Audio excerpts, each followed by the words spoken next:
Personally, being involved in projects like this, these are mega projects that have an impact on millions of people's lives in Hong Kong. So being involved in something like this is something I'm immensely proud of. There's challenges for sure, but these are the projects that get you out of your bed in the morning. There's not much obstruction here on our new landing site.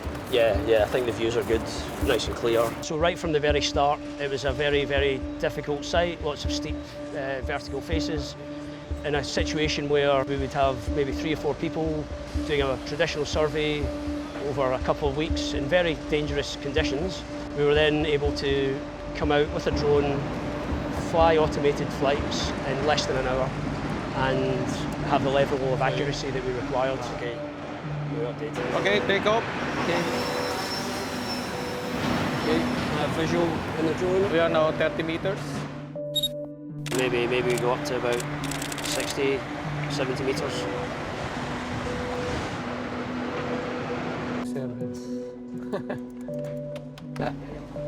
So we know that there's that distance there still to be excavated in that particular area. The fact that we're able to do this every single week, we can stay on top of this.